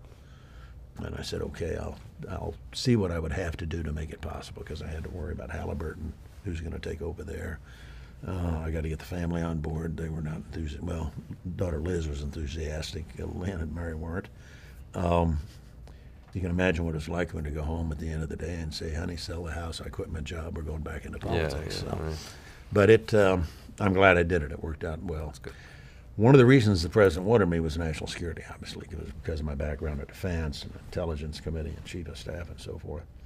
And so when we took over, I spent a lot of time in those first months getting reacquainted with all the folks in the intelligence community, spending time at CIA, DIA, NSA, and so forth, and getting up to speed. I gave an interview in the spring of '01 where I was asked about the biggest threat facing the country. And I talked about the possibility of a terrorist attack with terrorists using something deadlier, a weapon of mass destruction, for example. That was in April. Wow. When we got down to 9/11, obviously, it was airline tickets and box cutters. But we saw what they were able to do with that in terms of taking down the World Trade Center and the Pentagon and killing 3,000 of our people. That morning, I was in my office. As I recall, it was a Tuesday. And John McConnell was with me, my speechwriter. And we were working on an upcoming speech. And my secretary called in from the outer office and said, "An airplane just hit." This is the White House office? Or the White House. You have an West office Wing above. office. You have that big office in the Right. old executive office building. I spent most of my time in the White House. Yeah, smaller, but better location. Better location. Location. That's right. That's part of it. But she said a plane had hit the World Trade Center, and we turned on the TV set, and we're watching this unfold, and we saw the second plane go in, and that's when we knew it was a terrorist attack. I arranged to talk to the president on the telephone, can't remember whether he called me or I called him. We had a quick conversation in my office, people starting to gather. Condi Rice came down the hall. Her office was not far away from mine. Scooter Libby, my chief of staff, came in. We ended up with half a dozen people there. And the president, I went over the first statement he made down in Florida. He was down at school.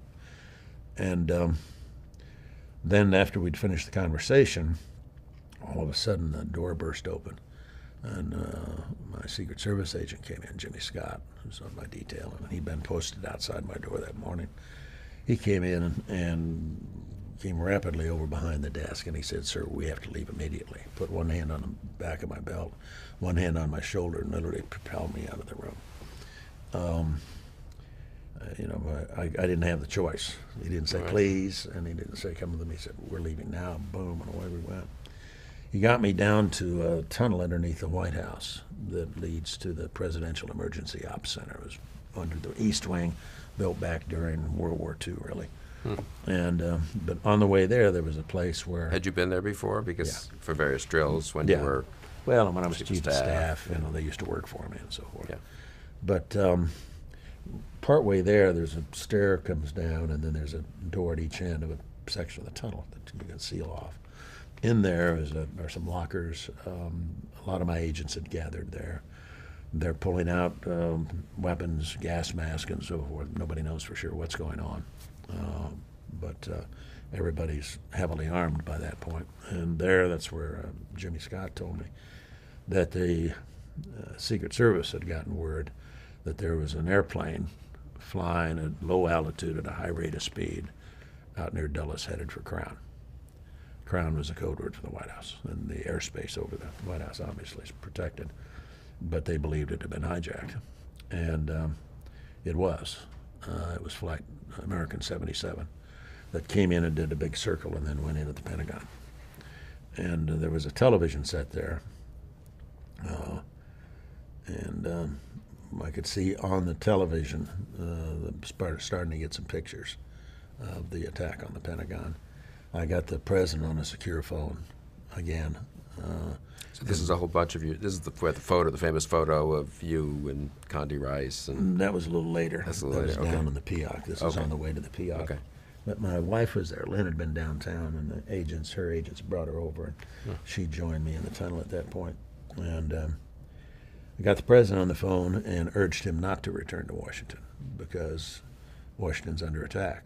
Not only has New York been hit, but now Washington's been hit. We don't know how big the threat is. We don't know what's planned out there. But that I argued strenuously that it was important that he stay away from the city until we could get this sorted out. He didn't like that. The Secret Service made the same recommendation. And so he agreed reluctantly. Andy Card has talked about it. The president was very rough on Andy that morning. He was with him. But it made no sense for both of us to be here, obviously, and what you really had to worry about was an attack that would decapitate the leadership of the government. And so he agreed and went off to Barksdale and then to Offutt Air Force Base up at Omaha. They took me, we finished the tunnel and got down to the Peoc, and about the same time that I got there, Norm Mineta arrived. Norm was our Secretary of Transportation, former Democratic congressman from California, good guy. I've known him for a long time. And Norm had a list of 6 aircraft, the tail numbers, that they believed at that point had been hijacked. And so we started working off that list. We could account then for 3, the 2 in New York and the one that had gone into the Pentagon. But we're trying to get all the planes down out of the sky. Norm is basically issuing orders that everybody has to come down. Traditionally, a pilot gets to make that decision. That morning, pilots didn't make that decision. Norm insisted, and we insisted that everybody's down out of the sky now, because that was the only way we could separate good guys from bad guys. We also talked with Denny Hastert, for example, a speaker. He's second in line after me, and if something happened to the president and me, Denny'd be president. I got hold of him out at Andrews, and we got him relocated to a secure location. Conversations like that we were focused on. And partway during that process, an Air Force officer came into the room in a bit of a hurry. And he said, "Sir," he said, "there's a plane headed this way. Are we authorized to take it out?" And I said, yes, take it out. He stepped out, and then he came back in again as if he couldn't quite believe what he'd said. And I said, yes, if it won't divert, take it out. And passed on an order. I'd had a conversation with the president earlier about what the rules of engagement would be with our airplanes. We'd never practiced anything like this. They got to give them ROE, rules of engagement. It turned out that message never got passed to the pilots. It's not clear they would have executed if they did. At the time, I'd given the order, and a short time later we heard there was a plane down on the Pennsylvania border. And for a while we thought we'd taken it down. Turned out it was United 93, and that the passengers had taken it down. The plane had been delayed on takeoff, and by the time they were airborne, they were beginning to get messages from the ground that the hijacking, the attack was underway. And of course, then they decided to take on the terrorists themselves, and did. That action, though, obviously saved probably either the White House or the Capitol building. Our guess was one of those two was probably the target for the attack. We had all kinds of information coming in. Some of it was valid, some of it wasn't. There was reporting of a car bomb at the State Department, a plane flying over the ranch in Texas. There's a lot of noise in the system. Yeah. We ended up spending the day down there. We had to stop all incoming flights from overseas, so we were diverting everything over the Atlantic. Most of them went to Canada. We had one flight, a Korean airliner, coming over Alaska, headed for the States, coming over the top. They were beeping the signal that they'd been hijacked. There's a code that you can beep, and that was actually beeping that signal. So we scrambled fighters out of Elmendorf in Alaska.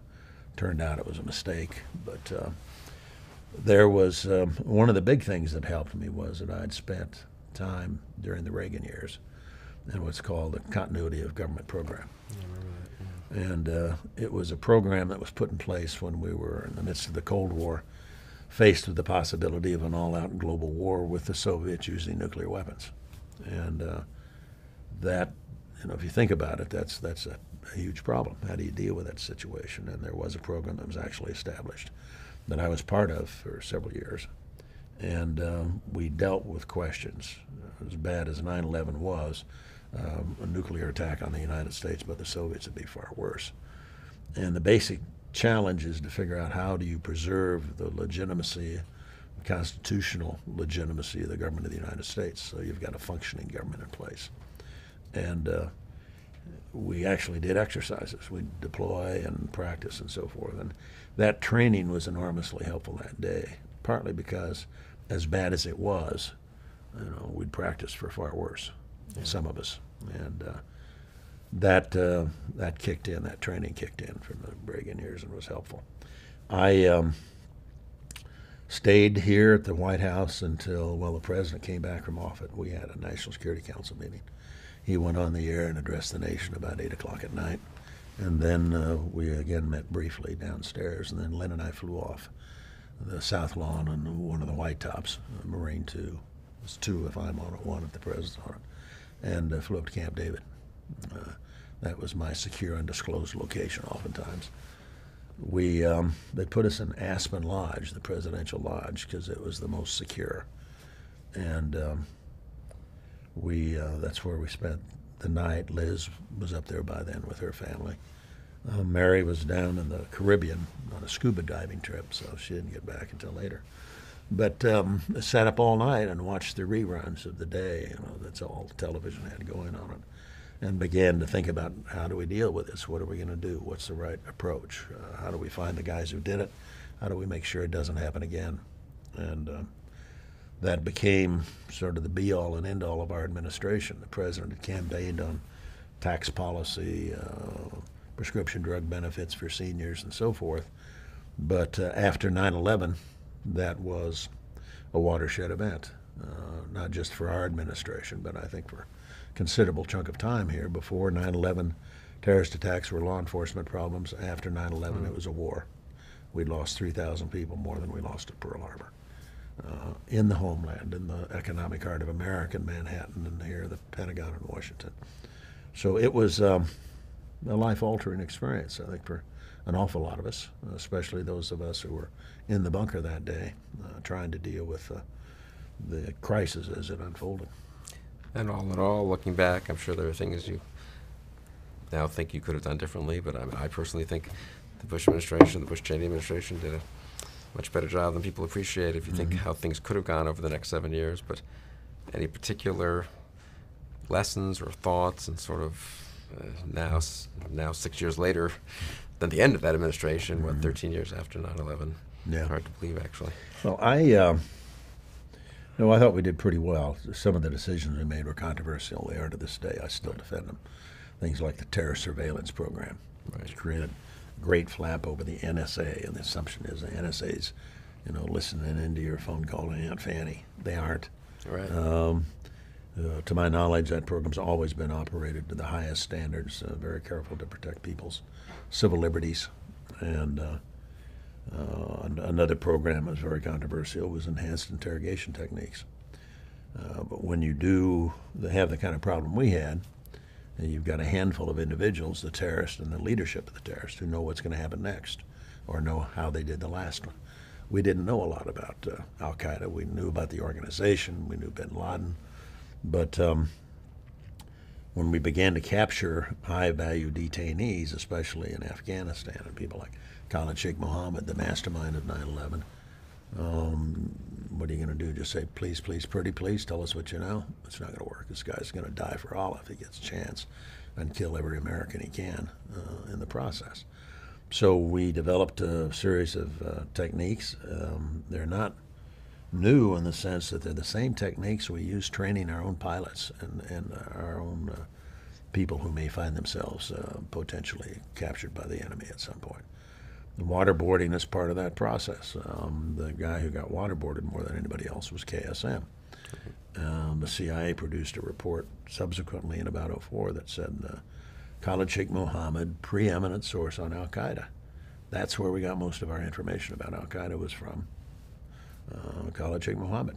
And he was you the saw guy. The intelligence every day after that, and you do believe, I mean, I just believe confirming this, that Yeah. it saved a lot of lives, what I we do did. indeed believe that. Prevented subsequent It prevented attacks. another mass casualty attack against the United States for the next 7.5 years. And I'm very familiar with the program. I was actively involved in helping get it started and supporting it. And I don't think we have any apologies to make. I think if a similar situation today, I would do exactly the same thing. And they were, if you get to the terror surveillance program, there was a point where some controversy had arisen about it. We set the program up back in 2001 and about 2004. There had been leaks and so forth. And we briefed the Congress, but always kept it very small, just the chairman and ranking member on the Intel Committee. But on this day, we brought down the leadership. We had the Speaker, the Majority and Minority Leader, the Majority Minority Leader in the Senate, the chairman and ranking member of the Intel Committee. So all of them, Situation Room, called in Mike Hayden, who was then running NSA and running that program. Had Mike brief on what we were doing and what we were getting out of it. And then I went around the room and asked anybody, said, does anybody here think we should close this program down? Absolutely not. Nobody wanted to close it down. Too valuable. The room contained Nancy Pelosi. Nancy was there in her role on the Intel Committee. Then second question I asked was, well, do you think we should come to the Congress and get more authorization for what we're doing? I said, absolutely not. If you bring it up there, it'll leak. This was the unanimous view in the room. Now, a lot of people have forgotten after it became controversial that they signed up to it, signed off on it. But it was a great program. It was very well done. Both of those programs were. And I think when all is said and done, that's two of the most important things we did, and that counts in no small part for the fact that we kept the country safe for the next 7.5 years. And probably safer than it would have been for the next 13.5 years. We still haven't had a big attack, successful attack here. So since then, it's hard to believe it was 13 plus years ago. And I spoke at a college recently, and the freshmen there were, what, 5, 6 years old when 9/11 happened. How do you think we stand as a nation and as a government in sort of a post 9/11 world? I know you have quarrels with this administration, but do you feel that the country has sort of come to grips with the 21st century challenges we face? Do you think? I'm really worried. It's more, you know. You mentioned the point how rapidly the population ages, and of course, this year I gave the Forrestal lecture over at the Naval Academy in Annapolis. It was a great crowd, 4,500 midshipmen and so forth, and they're with it. They wanted me to talk about leadership, and I was talking about Desert Storm. But partway through the speech, it dawned on me that nearly everybody there in the brigade hadn't been born yet when I was doing Desert Storm. That was back in 1990 and 91. This is 2014, 24 years later. And you know, they weren't around. Right. And I worry that as a nation, we sort of forget that experience. And that it's good that periodically we go back and remind ourselves of that. But the problems we've got now, the dramatic spread of terrorist organizations like Al-Qaeda or related to Al-Qaeda. Rand Corporation recently put out a report saying there had been a 58% increase in the number of jihadist groups simply between 2010 and 2013, a 4-year period of time. We've seen proliferation of areas now that are available, whether it's in Mali or Nigeria or all the way across North Africa, up through the Middle East, around Indonesia, places where terrorists can find sanctuary and safe harbor. All we had to worry on 9/11 about was Afghanistan. Now it's much broader than that. And I'm especially concerned about the proliferation of nuclear capability. We see Iran very close to having their own nuclear capability. They clearly have the technology, they have the raw materials, they have the weapons design. I worry very much that the administration is going to leave office and we'll find ourselves with a nuclear-armed Iran. And we've come very close before to having that capability fall into the hands of people that we'd rather not have it. And on our administration, we had in 2007, we discovered, thanks to the help of the Israelis, that there was a nuclear reactor in eastern Syria at Al-Kabar built by the North Koreans. Nuclear program for the Syrians, one of the biggest terrorist sponsoring states in the world. It's not there anymore because the Israelis took it out. But you can imagine what would have happened if ISIS, the group we're now worried about, and the chemical weapons that we're concerned about, if instead the question was who's got the nukes. In Pakistan, we've got a nation that has significant inventory of nuclear weapons. They also have a significant number of, I'd say, radical Islamists that are part of the political scene in Pakistan. We had the Taliban, where President Obama released 5 of their leaders from Guantanamo this year. Recently launched an attack on the Karachi airport, killed some 40 people. There's talk about a possible coup attempt in terms of the government. And they've got 50 to 100 nuclear weapons. The guy that was building the Libyan program for Muammar Gaddafi was the father of the Pakistani program. Then he went into business for himself.